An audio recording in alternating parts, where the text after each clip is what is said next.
Pemeriksaan ANC. Perkenalkan, saya Timothy David Lengkong.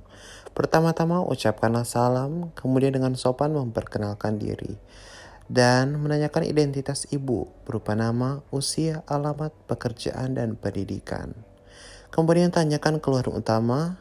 Jangan lupa untuk menggali riwayat penyakit sekarang.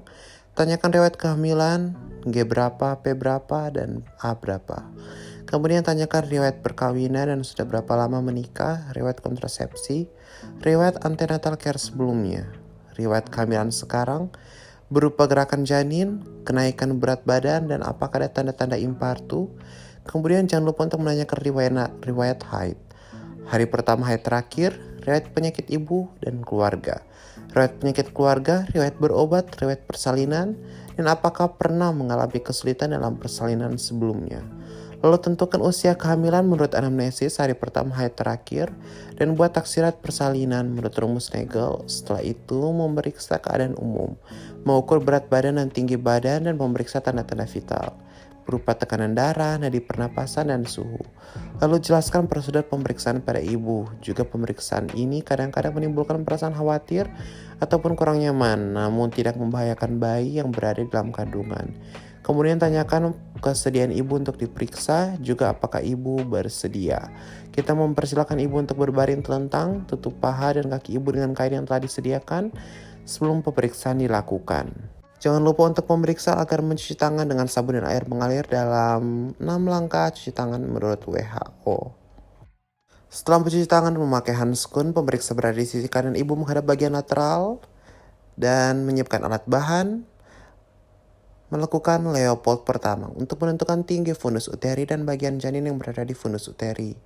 Pemeriksa menghadap ke kepala ibu untuk mengukur tinggi fundus uteri. Jangan lupa untuk meletakkan meteran di atas simfisis pubis sampai setinggi fundus uteri yang sudah dipalpasi terlebih dahulu fundus uterinya. Lalu raba dan rasakan bagian bayi yang ada di fundus uteri dengan cara menekan secara lembut. Jika kepala akan teraba bagian besar janin yang bulat, keras, dan melenting. Jika bokong maka akan teraba bagian besar janin yang tidak bulat, yang lunak, dan tidak melenting. Inilah bagian untuk mengukur tinggi fundus uteri ibu. Setelah Leopold 1 selesai, jangan lupa untuk kita akan menentukan bagian janin di sisi kiri kanan ibu yang merupakan pemeriksaan Leopold 2. Memeriksa menghadap ke kepala ibu, meletakkan telapak tangan kiri pada dinding perut lateral kanan ibu dan letakkan telapak tangan kanan pada dinding perut lateral kiri ibu secara sejajar. Kemudian tekan secara bergantian atau bersamaan telapak tangan kiri dan kanan. Kemudian geser ke arah bawah dan rasakan adanya bagian yang rata dan memanjang, yaitu punggung atau bagian-bagian kecil yang disebut dengan ekstremitas.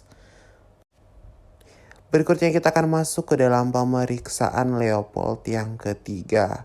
Pemeriksaan Leopold 3 ini bertujuan untuk kita menentukan bagian terendah janin dan apakah bagian terendah sudah masuk di pintu atas panggul atau belum.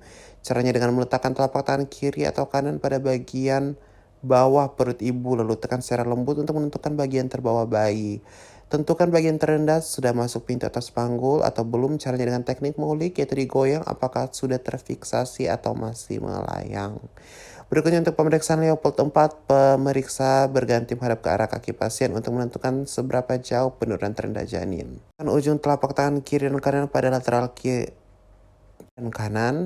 Jika konvergen berarti belum masuk pintu atas panggul. Selanjutnya pemeriksaan auskultasi, angkat kedua tangan dari dinding perut ibu, kemudian ambil stetoskop lenek dengan tangan kiri, kemudian tempelkan ujungnya pada dinding perut ibu yang sesuai dengan posisi punggung bayi.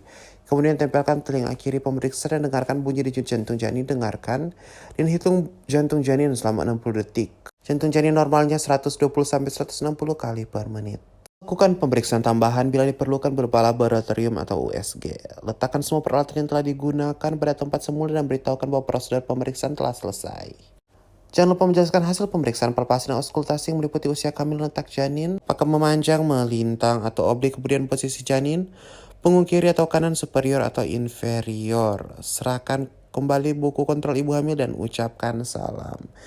Berikut adalah pemeriksaan dan telah selesai. Atas perhatiannya diucapkan banyak terima kasih.